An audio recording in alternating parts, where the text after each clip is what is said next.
In 1962, President Kennedy foresaw the need for an elite unit of special operators to fight against an enemy using unconventional tactics in Southeast Asia. These men would be specially trained in guerrilla warfare to beat the enemy at his own tricks. He needed warriors who would be capable of operating in every arena. He called for men who could reach and attack targets in or under the water. He wanted fighters who could strike suddenly from the air using helicopters. He envisioned troops who could approach a target silently by parachuting from high-flying airplanes. He sought men of courage and stealth who could stalk the enemy over any terrain in the world. When President Kennedy looked for the ultimate warrior, he found it in the form of the Navy SEAL. The history of the modern Navy SEAL dates back to the combat demolition units of World War II. Commander and founder of the Navy Bomb Disposal Unit, Lieutenant Draper Kaufman formed the first naval combat demolition units in May of 1943. Tasked with recruiting and training men at NCDU School in Fort Pierce, Florida, Kaufman placed the heaviest emphasis on his men's physical capabilities. Instructors devised an intense physical training program designed to create men capable of extreme endurance. To this day, the descendants of these units, the Navy SEALs, undergo the most rigorous military training in the world. So vital was the job to be done by the NCDUs that the time and date of the Normandy invasion were changed specifically to give them the maximum amount of time between tides to accomplish their mission. Under heavy fire, these combat demolition units waded ashore to place charges on obstacles and beach defenses. After first clearing several channels under enemy fire, the demolitioneers had to wade back out through the oncoming tide to place marking buoys. These channel markers guided the Allied landing craft and troops onto the beaches through cleared channels, saving countless lives. Even then, the NCDUs continued to act, clearing away sunken landing craft when they threatened to block the cleared channels. Their intense physical training paid off as naval combat demolitioneers plied their craft under miserable conditions. This tireless service was not without a heavy price. D-Day casualties among the NCDUs exceeded 50%. On the Pacific warfront, uncharted coral reefs at Tarawa grounded boats hundreds of yards from the beaches. Heavy equipment acted as weights, drowning hundreds of Marines in hidden potholes as they attempted to wade ashore. To preclude this from ever happening again, underwater demolition teams were formed. UDTs were tasked with making beach surveys and removing obstacles in advance of all amphibious landings. Recent NCDU graduates were recruited into the UDT program and given additional training in hydrographic reconnaissance, mapping, and other skills needed for their new assignment. The Normandy NCDUs had not considered swimming skills important. They rowed in boats and simply waded or crawled ashore. Pacific operations changed this view, making the UDTs true combat swimmers. All UDT volunteers were required to be strong swimmers and were given additional training on long-distance swimming. The first UDT operation was during Operation Flintlock, the invasion of Kwajalein Atoll in the Marshall Islands. UDT swimmers reconned the proposed landing beaches, making notes of obstacles and beach defenses on plastic slates. Discoveries made by the UDTs caused invasion planners to change the types of landing craft used. After the invasion, the UDTs blasted channels through coral reefs to allow boats carrying reinforcements and supplies easy access to the shore. Similar UDT operations were repeated successfully on island after island throughout the Pacific. One of the most famous UDT operations was carried out on Guam. In order to prepare for the upcoming invasion, 200 UDT men worked round the clock blowing obstacles. As they worked, they were protected by a smokescreen and constant stream of naval and air bombardments. The operation was heroic, but the lasting fame came from a hand-painted sign that greeted the Marines as they waded ashore. It said, "Welcome, Marines," courtesy of UDT-4. On Okinawa, in an amphibious assault second in size only to the Normandy invasion, 1,000 men from 10 UDTs cleared the way for 500,000 Allied troops. Thousands of obstacles were cleared from 21 landing beaches. After finishing their primary duties, UDTs departed from their normal role by manning machine guns to ward off hundreds of kamikaze planes. While other soldiers were routinely taught to rely on their weapons, UDT men carried only a knife. Most UDT men went to war wearing nothing more than a bathing suit, a mask, and swim fins, creating the legend of the naked warrior. In some quarters, men joked that in order to be in the underwater demolition teams, a man had to be half fish and half nuts. Whatever the UDTs lacked in weaponry, they made up for in courage and ingenuity. Several new methods of operation were created by UDTs during this time. The casting technique was developed to quickly insert and extract swimmers from a target area. New types of hydrographic surveys were devised. Pairs of swimmers reeled out lines which had been marked at 25-yard intervals. At each interval, one swimmer would drop a weight and mark the depth on a slate. The second swimmer would mark obstacles with buoys and note their locations on another slate. Both the casting technique and the lead line survey were so successful that they are still included in modern BUD/S training. The basic underwater demolition team of the World War II era consisted of 100 men and 13 officers. By the close of World War II, there were 34 operational UDTs consisting of about 3,500 men. The end of the war marked the beginning of the demobilization of the teams. By 1946, the last of the wartime UDTs had disbanded and their equipment was sold as surplus. Most of the UDT swimmers who remained in the Navy returned to the fleet. The UDTs, which had previously numbered over 3,500 strong, were now reduced to a handful of men. By 1948, the teams were down to a skeleton crew of 7 officers and 45 enlisted men. With the war over and no new mission in sight, it looked like the end was near for the underwater demolition teams. If it was the foresight of Draper Kaufman that had created the teams, it was the insight of Francis Douglas Fane that prevented their extinction. Commander Fane explains how it happened. I took the surrender of a huge Japanese ammunition depot. I swam in with a half a dozen other men. All we had was sheath knives, something like this. This is a Gurkha knife, by the way, but our knives were similar. This was given to me by a Gurkha. And took over command of this seaport. There's a number of small Japanese submarines being built there. But the whole city itself was devastated by American bombing. And we had no trouble at all in swimming in. The Japanese didn't bother us. We were looking for mines underwater that would impede our landing vessels. There was no trouble. And the people were very honorable in the way they surrendered. One of the officers commanding the base wanted to give me his sword. I didn't want his sword. To him, that was his life. So when I refused to take his sword, it was sort of established a bond between us. And we had no trouble with the landing. Everything went very smoothly. But looking over that city and the damage that was done, not so much by bombing, but by burning all the Japanese houses of wood, I realized how horrible war must have been to those people. I also realized that in the mountains, there were all kinds of revetments with guns that would have made our landing very bloody indeed. And I realized that if we were going to come in future wars, we would have to be better prepared than just swimming in the surface as we did. So I thought of the idea of working underwater all the way, working with submersibles out of submarines, coming in surreptitiously at night, or being dropped by a helicopter into the water. I envisioned this whole system. Commander Fane did more than just envision a system. He researched, designed, and implemented it. Through his vision and effort, the post-war role of the UDTs stopped shrinking and began to expand.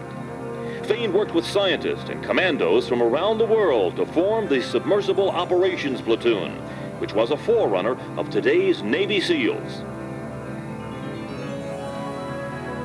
With the help of underwater photographer Eldridge Fenimore Johnson, Fane convinced the Navy that his projects were feasible. Commander Fain explains how Johnson's pictures proved more valuable than words in the efforts to rebuild the teams. But he had this camera. And just as you're doing now, he used to put everything on tripods and so forth. But I taught him to swim holding a camera, and he just thought that was terrific. He was a tremendous man. He actually went through all of the training that I gave my men, locked in and out of submarines. We went in and out of submarines underwater. First time this had ever been done in U.S. Navy history. Stood on the deck, strapped ourselves down at cameras and photographed everything we were doing with swimmers and submersibles going in and out of submarines underwater. So we had a complete documentary of this, and it all came out beautifully. Commando-type missions. Besides the specialized training that went into making a SEAL, special equipment was required. Sometimes existing weapons and gear were modified to suit SEAL needs. Often, equipment was acquired by unorthodox means. Lieutenant Commander Boehm explains the problems he encountered while equipping the first SEAL teams. I met twice with President Kennedy. One was when the Vice President, Johnson, and A.D. Clark got involved in their weapons. And I think that A.D. Clark forgot who he was talking to. Well, Lyndon Johnson had the ability to disarm you. And A.D. Clark and him, both gun enthusiasts, were involved in the display of weapons that we had on there, and I think that I can quote A.D. pretty close. He says, Mr. Vice President, he says, you can take all the rest of this stuff and jam it. We want this, and my boss is getting a court-martial because he open purchased it. Well, President Kennedy evidently investigated and found out I had 5 formal boards of investigation pending. A violation of diving safety, open purchasing closed-circuit rigs that had not gone through experimental diving from Emerson, open purchasing the AR-15 from Cooper McDonald without going through Bew Wepps, who wanted me to take the M14 because we didn't have a supply system backing it up, modifying the Halo parachute without going through either Pioneer or El Centro. I took the explosive pack off. I made free falls out of some of them, static lines out of others, because I needed a parachute that had a steerable capability and would support a man that had excessive weight. So, and I put a patented pop-off valve from another company on an Emerson rig, which was a no-no. These 5 things, all of them were formal boards of investigation pending court-martials. I figured, well, my career is coming to an end, but I always had, I could have gone with Link. Because I'd been invited to go with him, and I said, well, we'll do what we have to do. Well, that took place, and Admiral Taylor asked me, he says, Roy, he says, do you have civilian clothes? I says, oh, yes, sir. I just bought a new suit from Sears with a hat and a red feather in it. He says, you can leave the hat and the red feather. And I met him. We flew to Washington, and I met with the president. Well, I didn't know where I was going or why I was going, and knowing the Admiral, I didn't ask. I figured he'd tell me when he wanted me to, and the next thing I saw the president, and I didn't know what to say, so I told him I hadn't voted for him. He said, unfortunately, everyone hasn't. Well, fortunately, the man was so charming. He had the ability, the charisma, to disarm you completely. I still wouldn't have voted for him, but I'd have died for him. Anyway, it was shortly after that that all the formal boards of investigation seemed to drop. Both SEAL teams were fully operational within weeks of being commissioned. SEAL Team 2 sent swimmers in and out of Cuba after the Bay of Pigs invasion and throughout the Cuban Missile Crisis. Mobile training teams from Team 2 trained NATO forces in Norway, Greece, and Turkey. Meanwhile, SEAL Team 1 became embroiled in the war in Vietnam. The initial SEAL mission was that of a mobile training unit. SEAL advisors trained their South Vietnamese counterparts in clandestine operations, sabotage, and guerrilla warfare. As the war dragged on, the lines between advising and operating began to blur. By 1966, SEAL Team 1 was openly involved in active combat roles throughout the Rung Sap Special Zone. Early the following year, SEAL Team 2 sent its first 2 platoons to Vietnam. The primary SEAL role in Vietnam was counterinsurgency, to defend freedom by helping the South Vietnamese ward off the communist-backed Viet Cong guerrillas.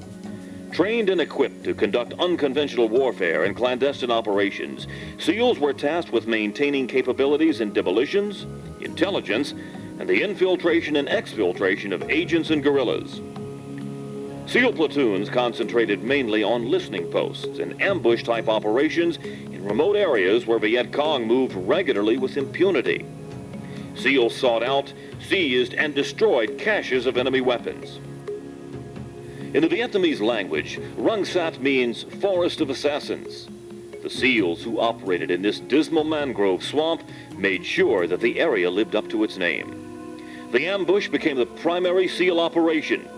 SEALs specialized in capturing or killing enemy officers deep in enemy-held territory. Working at night, far from the main rivers and trails, SEALs set up ambushes along suspected paths of enemy movement. Through prisoner snatches and the neutralization of enemy sympathizers, SEALs steadily chipped away at the VC infrastructure. The Viet Cong learned to fear the men with green faces who would strike suddenly and disappear like ghosts. Most SEAL ambush operations took place at night, but the most extraordinary ambush took place in broad daylight. The Parakeet operation was unique to SEAL teams. Chief Jim Watson explains the operation. SEALs, sea, air, and land.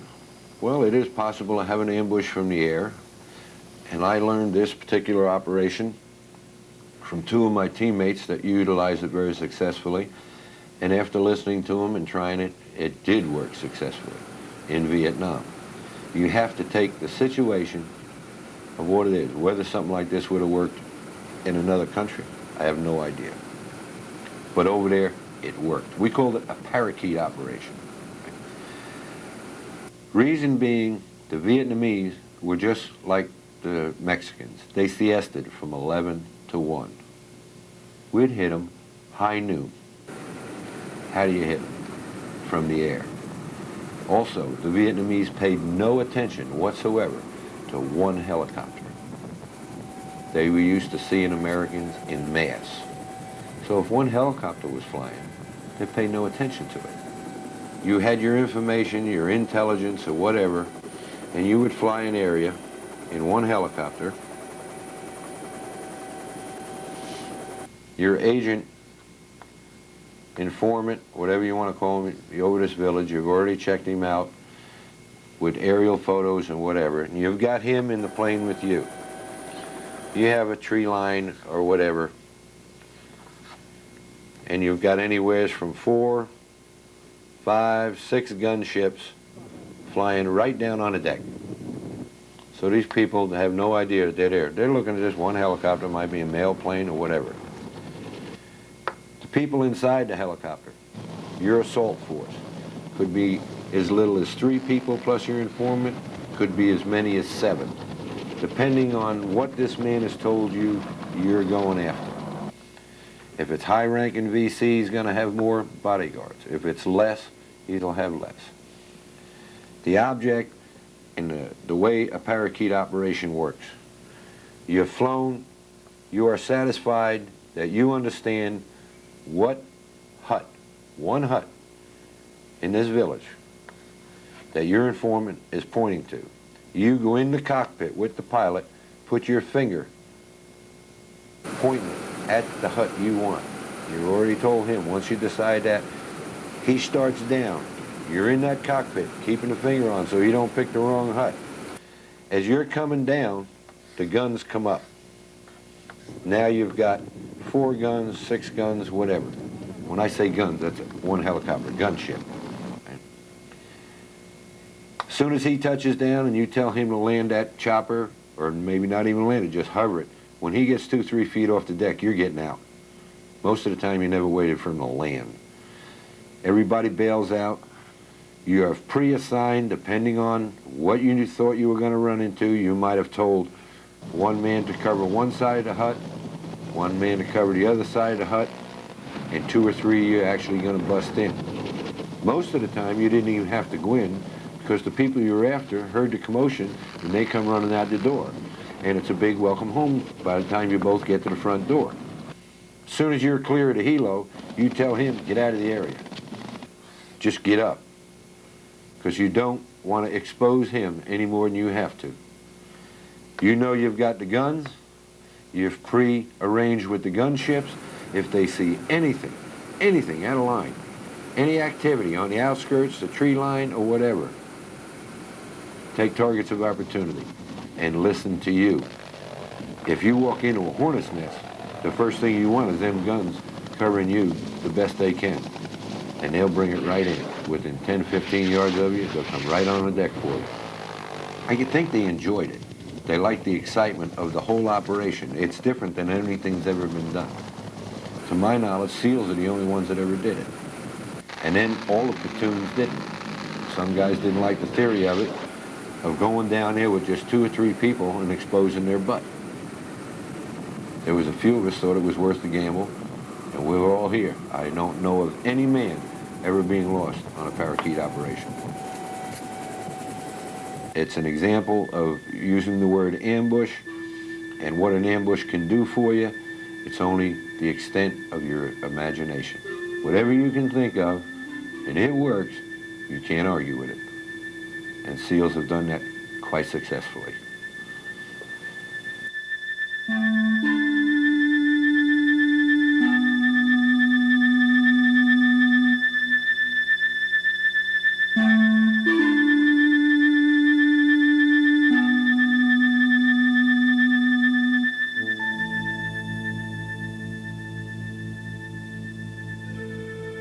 If Vietnam-era SEALs carry the mystique of being somehow special, it's because they truly were.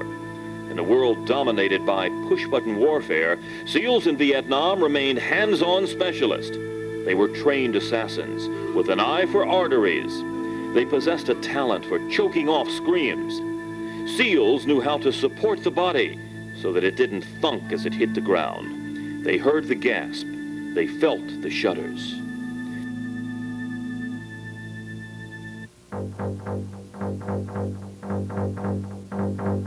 By air, land, or water, SEALs brought a personal war to the enemy with deadly results. War reports tally a kill ratio of over 100 enemy dead for every SEAL fatality. Fewer than 200 SEALs ever operated in Vietnam during any given period, but SEAL accomplishments are legendary. Along with nearly 1,000 other awards, SEAL teams boast 3 Medal of Honor winners. Navy SEALs earned more medals per capita than any other unit in the war. Despite the unpopularity of the war, SEAL honors suggest the SEALs maintained their enthusiasm for the program. Commander Roy Boehm explains how SEAL leadership contributed to morale. To bridge the gap between leadership, in the first place, you'll hear a lot of people say, never tell a man to do anything that you would not do yourself. Well, I was able to put 30 years in and never tell a man to do anything that I had not done myself. But I was fast approaching the point where I would have to do that when I retired. The leadership is what we all talk about. The greatest thing is followership. Followership is an earned thing. People don't demand respect. They earn respect. The respect that my men had for me solved any problems that I might have. I had a mission one time, and I asked them, I said, I need 13 volunteers. And I'm not guaranteeing you a round trip on this one. And I guess the greatest honor I'd ever had was the entire team stepped forward. So, you say leadership? No, followership. SEALs operated in Vietnam for 10 years, from 1962 through 1972. During this time, UDT SEAL training was modified to include extensive weapons familiarization and firing exercises. Emphasis was placed on helicopter operations, such as insertion by rappelling and extraction by Maguire rig. Field operations on land included ambush and counter-ambush training. Additional instruction was given on the use of explosives and booby traps. Improvements in weapons, diving gear, and SDVs are all offshoots of this era. Every president since John F. Kennedy has preferred, whenever possible, to use the scalpel of special operations rather than the blunter tools of conventional warfare. So it's not surprising that the Reagan administration gave top priority to rebuilding special forces, which had been neglected in the post-Vietnam era. UDT SEAL teams were in a position to expand if they were given the right mission. With no wars to fight, Commander Richard Marcinko campaigned the Pentagon to let SEALs use their special skills to fight terrorism. In November 1980, a covert counterterrorism unit, SEAL Team 6, was created. Marcinko was its first commanding officer. For the third time since the establishment of the first NCDUs, a UDT SEAL commander would reinvent the teams. When you're on the line, like SEAL Team 6, which now is a full command that had to respond, full bag deployment within 4 hours, anywhere in the world. So we had 4 hours to get somewhere. It meant that everybody had to have their own equipment. In the era up to that point, we followed the foundation of the teams of a swim buddy, swim pair that became a squad, a platoon, and UDT was a platoon that did a beach survey. When Roy made SEALs, then it went in squad and platoons that were patrolling dimensions. SEAL Team 6 went in pairs of the swim buddy system for door entry. The size of the patrol now is based on a target. If it was a underway love boat, basically needed a whole command to swarm a ship. If it was an oil rig, that was a smaller group, like about 40 people. If you went down to just hostage rescue in a building or an aircraft, again, based on the amount of terrorists, the amount of hostages, you package the deal. So instead of being platoons, fire teams, I had groups. And the basic groups originally were 30-man groups that trained together, and they broke down into the boats that we fought out of, originally the whalers and then cigarette boats, called boat crews. Where it comes probably the foundations that changed dramatically are the equipping. Originally, the teams had a sub-ops division that maintained all the diving equipment, and air ops that did all the parachute division, all the parachute work, ordnance, things that were functionally associated with the Navy to a degree. What that allowed is that when you want to go for a swim, you go to sub-ops, you draw a lung, and you go for a dive. If the lung didn't work, or something was wrong with you, you go say, I don't know, the lung didn't work. Or if it's the parachute, I don't pack this damn thing, but it didn't work. Because of the criticality of having every shooter on the ground performing, I bought everybody their own parachute, their own weapons package, their own diving equipment, their own skis, so that every man now had his own equipment locker. And the man was now part of the system. If he failed, it was because he failed. There was no more passing the blame to somebody saying, ah shucks, it broke. He didn't take care of his equipment. Next breakthrough that the teams now enjoy is that instead of giving everybody a locker room, I gave everybody an open view cage that could hold all their equipment. And you could actually open a cot up inside. So I could walk by any time of the day and see if their wetsuit, dry suit, all their equipment was there. And if we were on alert and had to stand by, then in fact you could actually put a cot in there temporarily. The difference between, that's one, and then in the compound I built a gym. We brought in special rations, high protein rations, and microwave ovens, so that I wouldn't have to worry about having like Delta Force, having their own support staff of cooks. So guys just pop their own stuff in there. It was like a juiced up airlines menu. So the guy could pop and stay there and bulk up and not leave the compound. Probably the only thing that grew is special communications. From UDT, where we had trouble talking across the beach to ships, and the SEAL teams getting back to headquarters or air support. Now I was using satellite communications, talking aircraft to aircraft, aircraft to ground, ground to headquarters, bouncing satellites. So we went leap years in communication equipment, and that brought in a need. I had to have special security communications experts maintain that because of classification. But that meant that we were mobile because of the philosophy of the mission is more important than the safety, that we are in combat. 6 in counterterrorism is in combat every day, not like waiting for the 120 days warm-up of we're going to war in Vietnam, we're going to war in somewhere, now we can cheat a little bit. We broke safety regulations every day in everything we did.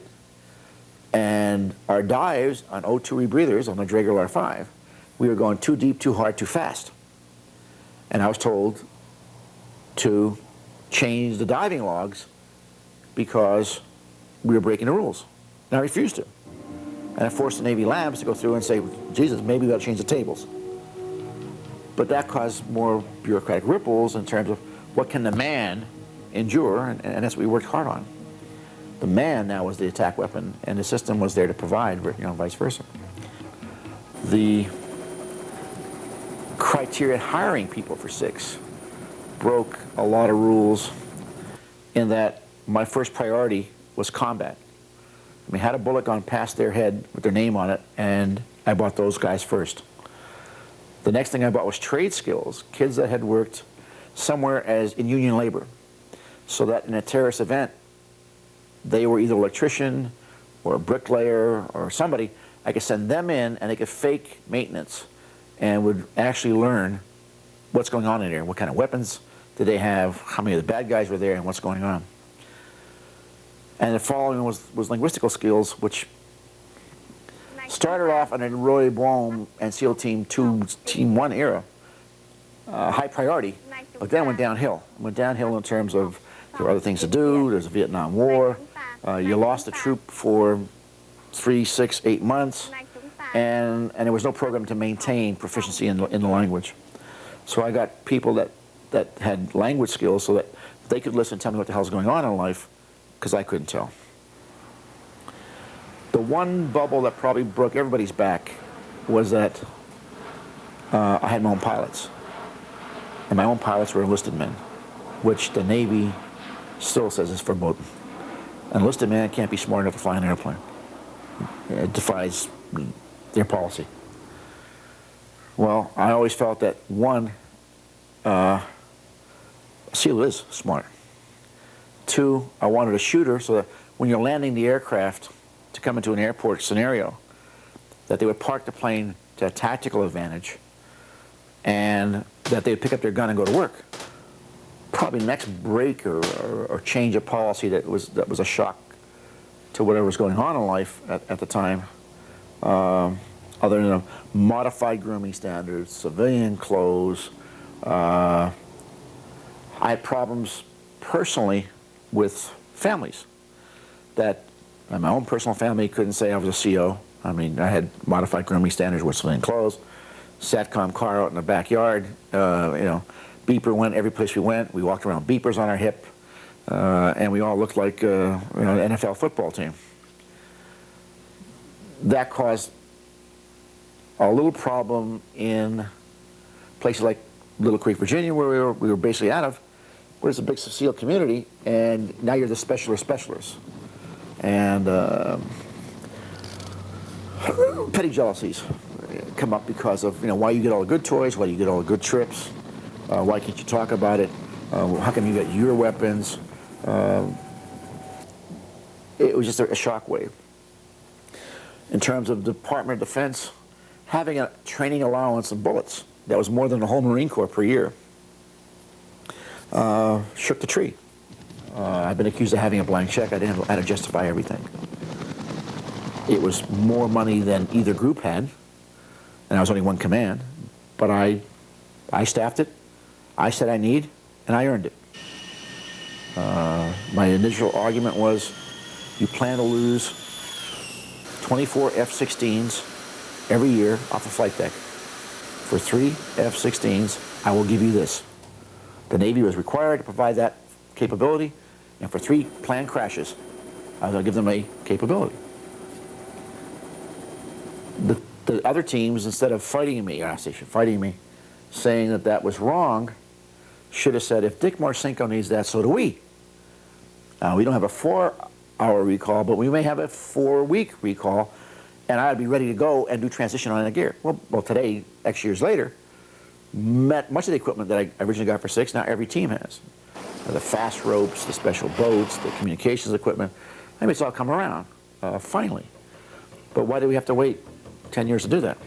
I mean, it should have caught on the next year saying, if that band of merry men needs that many dollars and that many bullets, then probably I need to have them too. The relentless pursuit of his goals polarized anyone who had contact with Marcinko. The mention of his name can still evoke controversy within the SEAL community. Yet even his greatest critics are forced to acknowledge his accomplishments. SEAL Team 6 was not just another SEAL team with a specialized mission. It was a new kind of SEAL team. Historically, UDTs and SEALs had trained together, and often they operated together. As distinctions between the two groups began to blur, the Navy consolidated the teams. In May 1983, the underwater demolition teams were decommissioned. The UDT men were assigned to either SEAL teams or SDV teams. The increase in the number of SEALs forced the creation of several new SEAL teams. By 1989, the West Coast was home to SEAL Teams 1, 3, and 5, plus SDV Team 1. The East Coast was home base to SEAL Teams 2, 4, 6, and 8, plus SDV Team 2. The increased number of teams allows modern SEAL teams to become more geographically and functionally oriented. SEAL teams now develop operational and language skills specifically targeted toward their expected areas of deployment. Although the United States was officially at peace during the decade, SEAL teams continued to see action throughout the 1980s. The 1983 invasion of Grenada marked the first use of SEAL teams by the Joint Special Operations Command. Poor planning on the part of senior commanders caused needless casualties among the SEALs. Despite their losses, SEAL Team 4 and SEAL Team 6 managed to overcome tremendous obstacles and salvage their missions. In 1985, SEAL Team 6 was sent to intervene during the hijacking of the cruise ship, the Achille Lauro. At the decade's end, December 1989, SEAL Team 2 and SEAL Team 4 were called into action in Panama. SEAL Team 2 put enemy patrol boats out of commission with timed explosive charges. SEAL Team 4 was tasked with securing Patilla Airport to prevent General Noriega's escape. Working under restrictive rules of engagement designed to prevent collateral damage, Navy SEALs succeeded in both missions. The operation at the airfield sustained a casualty rate of over 50%, causing many to wonder about the future of SEAL operations. Just over a year later, Navy SEALs distinguished themselves in the Gulf War by destroying mines, capturing oil platforms, and seizing the first Kuwaiti land liberated by Allied forces. SEALs in fast attack vehicles roamed the landscape, illuminating missile targets with laser beams. A handful of SEALs managed to fake an amphibious landing by using timed explosive charges. This deceived two Iraqi divisions into moving out of position and into the phony invasion area. The rebound success of SEALs in the Gulf War is an example of how SEAL operations work best when kept small. Lessons from Panama showed that multi-platoon SEAL operations in a hostile area don't work. The unit is too large for surprise and too small to dominate. After operating for 7 months in a war zone, SEALs returned home from the Persian Gulf without a single casualty. With the demise of communism in Europe, many foresaw an era of worldwide peace.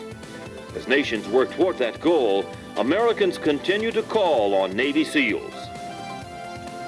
As one SEAL puts it, we all pray for peace, but if there is a war, we want a peace.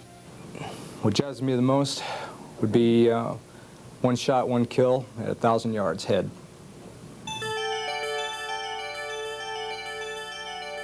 Formed only 4 years ago, SEAL Team 8 is the newest SEAL team. Commander Tom Katana tells what it means to be a modern SEAL during peacetime. Probably the biggest difference between SEALs of the 1960s in Vietnam and the SEALs of today. In the 1960s, SEALs had an idea of what they were training for and where they were going. They were going to the Southeast Asia, and they had an idea who the enemy was and how they were going to have to fight him. The problem that we're seeing today is that you have the same motivated people. As I mentioned before, they're smarter, faster, and stronger than they've ever been. They're the highest quality of military personnel I've ever seen. I've done a 2-year attachment with the British Special Forces. I've worked around the world. These guys are good, and they're getting even better every year. The only problem that they lack is that they are focusing so much on the technical aspects of being a SEAL, of getting stronger, of getting smarter, but they have no focus, no combat focus. To be able to make sure that these guys are not only just strong and bright, you also have to make sure that they have that razor-sharp edge, that they'll be able to go into combat and be sharp. That's tough. We try to make sure that each of the individuals here not only have the equipment and the focus on what they may encounter in the future, but they keep that combat edge of knowing that what they're doing is not just for training. There's a fine line in training between building somebody up and tearing them down. The Basic Underwater Demolition School in Coronado has a unique job. At least from my perspective, it's a schoolhouse that's designed to fail people, because the intention of the school is to get everybody to a point where they're going to decide to do one of two things, and that's either quit or go on. And once you've been able to identify that core group of people who've decided that no matter how bad, how wet, how cold, how totally miserable they are, that they're going to go on, then you start building them up. And that's what BUD/S basically does in 6 months, is decides who is it that possesses that, basically the right stuff. And then once they get to a team, we'll add and start building them up. So I see the purpose of basic underwater demolition SEAL training is the same as it was in Vietnam. Find out who's going to stick with you when the going gets real tough. Once you've identified who that person is, you can train them to do anything. SEALs work on a daily basis, not because they love to train, is they would actually like to go out and apply their trade in an environment. They'd like to serve their country, they'd like to test themselves individually, they would like to be able to do for real what they train on and train for on a daily basis. I am the end user. I am where the rubber meets the road. I try to make sure that my superiors know that if there is any contingency that requires a special operations team, that my people are ready, willing, and fully ready to perform in any way that they're called upon to. But again, I may only suggest that my team be employed. I'm the end user. I'm the one who's tasked with the message. It's not really in my position to go out and broker for jobs, though we're ready. Yeah, we're geographically and functionally oriented. If something happens in somebody else's area of operation, it's not going to be me. It's frustrating to the guys who are trained up and ready to go, but unless there's something major where more than one team is required to support it, it'll depend on which team has that area of focus, not necessarily specialization, but area of focus. My team happens to be in support of the EUCOM southern region and the Mediterranean. What that basically boils down to is we deploy forces in support of carrier battle group operations, battle groups that are currently in the Adriatic off the coast of Yugoslavia. So a lot of my guys are anxiously waiting to see how the political situation develops there. I think I've been in command for approximately 16 months, and if I had a crystal ball, I think I would be the best commanding officer of a SEAL team. Don't have it, and in the absence of a crystal ball, the best thing I can say is not knowing where the threat is going to be or what the threat is going to be. As long as we remain extremely flexible, highly adaptable, and very mobile. I think the combination of those three things, as well as looking back on some Vietnam principles of being able to shoot, move, and communicate, you combine that with the requirements of the future, I think we're going to be able to quickly adapt in a very flexible manner any type of threat that might come up in the future. With the lack of clarity of what's happening in the world and who's the bad guy and who's the good guy, I think the best that we can do down in the SEAL team is live up to our name, is be capable operators in the sea, air, and land. And as long as we're be able to adjust on a moment's notice, I think we'll be the force of choice for the future.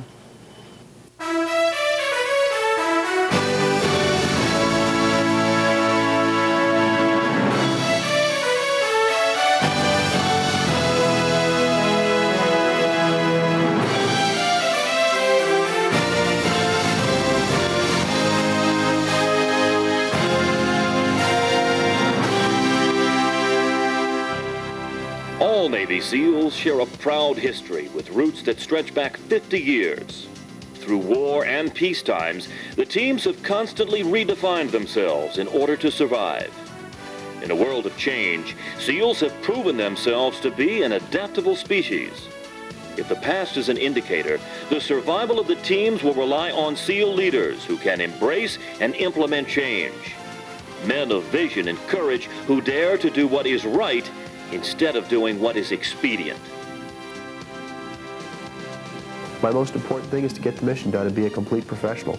We do everything extremely well here in SEAL Team, and we're not going to have anybody detract by saying, well, you're second best. Well, we're not second best. We're the best and we know it. But again, we're not going to go out there and try to prove it. We know in modern warfare, it's not like Korea and Vietnam where there's so much to do out there. The SEALs went into an area that no one was in yet. They went into the Mekong Delta, they went into the rivers and said, hey, we're going to take this mission over. Well, now you don't see that. What you see now is you see a small sliver of the pie, say, and everybody wants to jam their forces into that sliver of the pie. So when you have an operation like Desert Storm, not everybody can go. And there aren't missions for everybody, but everybody wants to go there so they can get more money, so they can get medals, and they can all look like heroes. It's just the way the military is. The Marines want to go because they know they're the best. The Air Force wants to go. The Army wants to go. The Rangers want to go. The Green Berets want to go. Delta Force wants to go. SEALs want to go. And every SEAL team wants to go, but we can't all fit into this small spot. So what we do is we try to push our way in there, and sometimes we don't make it because the Navy SEALs are the smallest component of Spec Ops. Well, that's not what I'm really here for. I'm waiting for a war where we can apply ourselves and show everybody how good we are. And that's the key to SEAL Team. There were 3 phases. Actually, each one of these phases had a lot of people involved in it. For example, Fain, Doug Fain, he brought us into the underwater phase of it. He advanced that phase. From the naked warrior to a man that was capable of swimming without bubbles on a closed circuit oxygen breathing apparatus. So this advanced us along this line.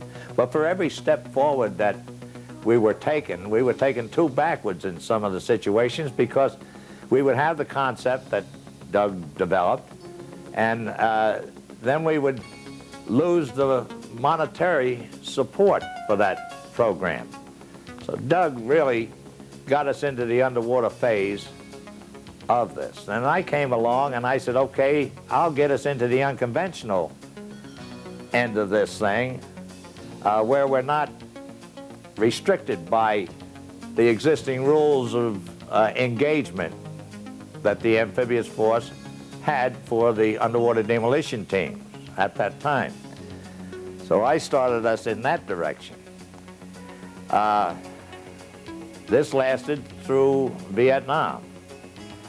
Dick Marcinko came along, and he started us in another, the terrorist end of it, which is where we are heading right now. These are people that had the forethought to see, was able to see what was coming down the pike, and had the intestinal fortitude to do something about it. The moral courage. Now, moral courage is explained as a person that will do what he thinks is right regardless of the consequences to himself. It's paraphrased quite often. He's got a hard head, and I guess I better not say stinking butt. I say mea culpa, maxima culpa. Old Latin proverb, I am, my fault, my most grievous fault. I am guilty of putting mission first. I'm guilty of putting my men first. I'm guilty of putting the Navy behind the families, because the Navy doesn't do shit. The families do. I am guilty of wrenching the system. I am guilty of intimidating, trotting, beating, thumping bureaucratic assholes. I am guilty of being disrespectful. I am guilty of taking what I want and screw the world. I'm guilty of being a special operator. I was built by design, by definition, to work around the world on whatever I found on the ground, to kick ass and take names. Didn't say I had to be in the jungle. If I did it in the bureaucracy, if I did it in the industrial world, if I did it in urban world, that is special operations. If I beat you in the head with a missile or a shit can, dead is dead. I'm supposed to be trained to use whatever is available to me to accomplish my mission. As a commanding officer, my mission is to get better missions. What's a better mission? A better mission is it kills more bad guys, more harder targets, and bring back my guys alive. In order to do that, I need to have better intelligence and better equipment. In order to get that, I gotta thump bureaucratic twits, dweebs, nothings that sit behind with a cup of coffee in our hand, sitting there saying, does he really mean that he did this? Who gives a shit? Walk where I walked and find out. The bottom line is there were guns back in Vietnam and there were SEALs back in Vietnam. Today there are different guns and different SEALs, but the basic SEAL is the same individual that you saw in the 1960s. It's just where he operates. We have teams that operate above the Arctic Circle that employ snowshoes and skis, working in the Arctic environment, using different weapons and different communications. But again, what drives all the communications, and whether it's in the jungles or of South America, whether it's in the Arctic north of Norway, it's still the individual who pushes that equipment, uses that equipment. So the locality and the type of equipment has changed, but the individual guy is still the same. I know, I didn't consider any of it dangerous, really. It was just work we were supposed to do. We were trained to do it. But we do no different and no more danger in doing anything else in the Navy as far as I was concerned. It was just, in fact, we felt we were above danger. And we were making, we were putting other people into danger. We knew how to take care of ourselves. Never thought about it. If you thought about it, get out. Go join the Boy Scouts. That's all I had to tell anybody.